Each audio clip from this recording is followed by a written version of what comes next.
এই দৃশ্য দেখলে হয়তো অনেকের নিজের প্রতি আর কোনো অভিযোগ থাকবে না। কষ্টের কথা বলা আর কষ্টকে বুকে আগলে রেখে পথ চলা, দুয়ের মধ্যে অনেক পার্থক্য।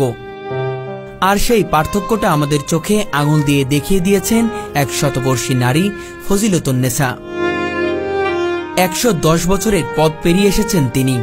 সময়ের ভারে শরীরটা বেঁকে গেছে, কুঁকড়ে গেছে চামড়া। চলাফেরায় এক ধরনের কষ্ট স্পষ্ট দেখা যায়, তবুও চোখে মুখে ক্লান্তির ছাপ থাকলেও হৃদয়ে রয়েছে এক অদম্য শক্তি। যেন জীবনের কাছে কখনো হার মানেননি। আজ সকাল থেকে রাত পর্যন্ত কাজ করে চলেছেন। ফুটপাতে বসে কাঁচা আম, শশা আর আমড়া বিক্রি করেন তিনি। নিজেই সেগুলো বাজার থেকে কিনে আনেন, কাপা কাপা হাতে ছুলে ধুয়ে সাজিয়ে দেন ক্রেতাদের সামনে। একটা টুকটাক হাসি আর আন্তরিকতার মধ্য দিয়েই চলতে থাকে তার বিক্রি। আমি অনেক বছর তৈরি করি। এলাকার সবাই তাকে নানি বলে ডাকে। যারা নিয়মিত তার কাছে আসেন তারা বলেন, আমরা শুধু শশা কিনতে নয়, আসলে নানি ফজিলাতুন্নেসার সাথে একটু হাসাহাসি করতে আসি। এই বয়সে সাধারণত মানুষ শয্যাশায়ী হয়ে পড়ে, অথচ ফজিলাতুন্নেসা যেন এক অদম্য ধাতব্য শরীরের মানুষ। কোনোদিনও কারোর কাছে হাত পাতেননি। তার বিশ্বাস, ভিক্ষা মহাপাপ। তিনি বলেন, যতদিন এই শরীর চলে ততদিন কাজ করে খাবো, আমি ভিক্ষা করব না, মরার আগ পর্যন্ত কাজ করে যাব। আল্লাহ কর্ম করে খাওয়ান বালা, আল্লাহ খুশি আছে। ভিক্ষা করে খাওয়ান বালা, বন্ধা করে ভিক্ষা করিস না। তাই না? ভিক্ষা করলে কি হয়? আল্লাহ ভাগ করেছে যে কর্ম কর দেওয়ানের মালিক আমি। হাত পাতে খাবি না, আমার উম্মত হলে। অনেক মানুষের টাকা হাতে 2000, 3000, 5000 কিনে কেউ কাছে সাহায্য লয় না। হ্যাঁ, এক কথা বলে আমি সারা বছর কর্ম করে খাবো। এক কথা বলে আমার বংশ কখনো ভিক্ষা করে না, আর আমিও ভিক্ষা কখনো করবো না। এক কথাই বলে, হ্যাঁ কেউ সাহায্য দিলে কখনো সাহায্য লয় না। ফজিলাতুন্নেসার জীবন যেন এক জীবন্ত পাঠশালা।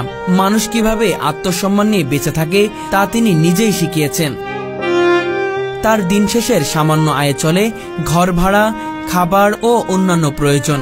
নেই কোনো বিলাসিতা, নেই কোনো অতিরিক্ত চাওয়া পাওয়া, কিন্তু নিজের উপার্জনে খাওয়া যে আত্মতৃপ্তি, সেটাই যেন তাকে জীবনের প্রতি আশাবাদী করে রেখেছে। তার জীবনবোধ এতটাই দৃঢ় যে তাকে দেখে অনেকে আশ্চর্য হয়ে যান। খুবই আনন্দের বিষয় যে 100-র উপরে বয়স, এখনো সে পরিশ্রম করে খাইতে পারতে আছে। আমি এর কাছে খুবই আনন্দের বিষয় এটা। অনেকেই এসে বলেন, এই বয়সেও কিভাবে এতটা পরিশ্রম করছেন। তখন ফজিলাতুন্নেসা হেসে বলেন, আল্লাহ যখন দিচ্ছেন শক্তি তখন কেন বসে থাকবো, আমি কাজ করে খাই, এটাতেই শান্তি। আমি অনেক বছর এই সময় যখন যাইব ওই বেশি, আবার কত পর খিরাই হেরি বেশি। আমি দেখতেছি 2018 সালের আমরা ব্যস্ত আছে, আম ব্যস্ত আছে এখানে। এলাকার মানুষ তাকে নিয়ে গর্ব করে। বহু বছর ধরে তারা দেখছে এই মানুষটি একবারের জন্য কারোর কাছে হাত পাতেননি। সবাই বলে, তার মতো পরিশ্রমী মানুষ আমাদের সমাজের গর্ব। তিনি আমাদের দেশের এক সম্পদ। তার স্মৃতিতেও রয়েছে বহু গল্প। আমার বাবার করাচি, মস্কাই, দিল্লি, সাততলা জাহাজের টেন্ডার ছিল।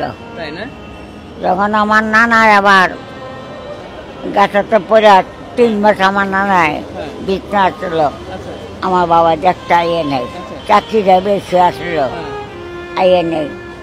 পরে নানায় মরার পরে বাবা জাহাজটা হয়ে গেছে, আর ঠাকুর হচ্ছে জাহাজে 2 পাও।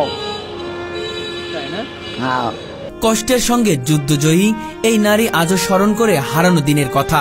কখনো নিজের জীবনের দুঃখ নিয়ে কোনো অভিযোগ নেই তার, বরং পরিশ্রমের মধ্যেই খুঁজে নেন জীবনের আনন্দ।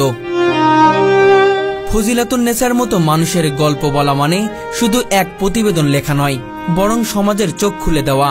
তিনি দেখিয়ে দিয়েছেন, বয়স কোনো বাধা নয়, সংকল্পই জীবনের আসল চালিকা শক্তি।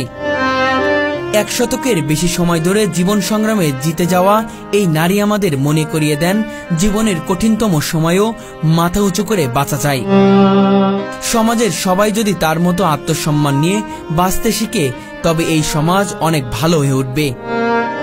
ফজিলাতুন্নেসা এক জীবন প্রেরণার নাম, এক অবিনশ্বর কর্মময় জীবনের প্রতিচ্ছবি। দর্শক, আজকের এই প্রতিবেদন দেখে আপনাদের নিজেদের প্রতি হয়তো আর কোনো অভিযোগ থাকবে না, কারণ এই বৃদ্ধ বয়সে 100 বছর পেরিয়েছে, তবুও মানুষের কাছে হাত পাচ্ছে না। নিজে কঠোর পরিশ্রম করে যা উপার্জন করতে পারছে সেটা দিয়েই কোনোভাবে তার জীবন নির্বাহ করছে। আজকে এই প্রতিবেদনের মধ্য দিয়ে সেই বিষয়টি আপনাদের কাছে তুলে ধরার চেষ্টা করব। দর্শক, ফুল প্রতিবেদনটি দেখার আমন্ত্রণ রইল। ভাই হ্যাঁ, যে এই বছর কষ্ট করে খাইতেছে, হ্যাঁ আমরা অনেক ধন্যবাদ জানাই। অনেক মানুষ আছে সুস্থ আছে, কিন্তু হ্যার মতন মনে করেন কেউ এরকম করে খাইতে পারতেছে না। অনেকজন দেখতেছি জন মানুষ ভিক্ষা করতেছে, অনেক মানুষ মনে করেন এরা সাহায্য থেকে সাহায্য লয় না। আমার নাম ফজিলতুন নেতা, আমার বাবার নাম গনির মিয়া। আমার জাত বংশে ভিক্ষা করে আমি ওরা ব্যবসা করে। আমার বাপের যে দুইটা পাওয়া ছিল না, আমার বাবার 5 সিগারেট ভিক্ষা খাইছে। আপনার বয়স কত এখন? আমি কইলাম 100 উপরে। আর আপনার পরিবার?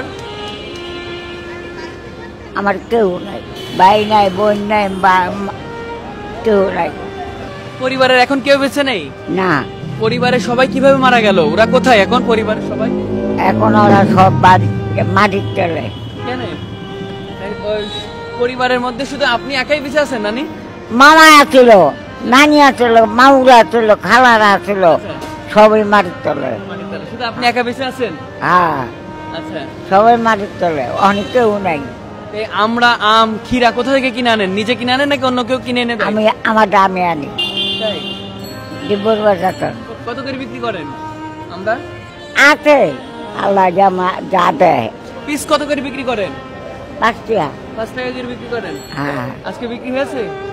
হ্যাঁ। আর এই কত বছর ধরে বিক্রি করছেন? অনেক বছর। থাকেন কোথায়? আমি দেব পাকা রোড। তো ওখানে কি আসলে নিজে একাই থাকেন নাকি অন্য কেউ থাকে আপনার সাথে? আমার নিজে একলা ঘর ভাড়া দিয়ে থাকি। ঘর ভাড়া দিয়ে থাকেন? রান্না করে কে? খাবার রান্না করে কে? আমার খাবার? হ্যাঁ, আমার খাবার আল্লাহ মিলিয়ে দেয়। তাই? হ্যাঁ। আচ্ছা আচ্ছা আল্লাহ মিলিয়ে দেয়। আচ্ছা। আমার রান্না লাগে না। সবাই সবাই এসে কিনে তো এগুলা? হ্যাঁ। একটা পাটের ডাক্তারে গেলে আবার নাই তোলা 300 টাকা দিয়ে দেব। দাঁত কি আছে? দাঁত কি আছে? না। তাহলে কি দেখাও তুমি? আল্লাহ খাওয়ায়। আচ্ছা আচ্ছা। হ্যাঁ। নানি গোশত খেতে পারো? খাইতে পারো না কে রে? দাঁত নাই তো তোমার? দাঁত না তাও? তোমার যেহেতু দাঁত নেই তুমি গোশত খাও কিভাবে বলো আমার? এমনি খাই। চাইবে চাইবে খাও? হ্যাঁ। আমার নানিরে কইছিলাম। কি বড় বলছিলেন? নানিরে। কি বলছিলেন নানিরে? আনাম সুবের নানিরে কই, ওই নানি এটা চাবান। আমার নানিরে কয় আসলে মা দেখে হতে নেই কি দেয়া যায়। আমার আনাম সুবের হাতটা আছে, আমি জানা ও জানা আর আপনি জানেন। যুদ্ধের পরে বিহারি বাঙালি বিশ্ববিদ্যালয়ের দিন যে রাত্রে লাগে ঢাকা, শুক্রবার দিন নারায়ণগঞ্জ। আমার ভাই হানু ভাই আমার সকালে ডাক দিচ্ছে আমার বাসায়। আরে বুঝলা তো উঠছে, গন্ডগোল লাগছে, আমরা বাইর থেকে চিঠা তাই ভাইটা। হ্যাঁ, কালীপুরা লট গেছে দেখি নারায়ণগঞ্জ বোম দিন। আর আপনার নানা গেছে চলে দেয়া দেয়া কয়ে হুবাইছে আর কগা আইয়ে নাই। দৃশ্যটা খুব ভালো দেখছি, ভালো। এই বয়সে সে কাজ করে খাচ্ছে, খুবই আমার কাছে আনন্দের বিষয়।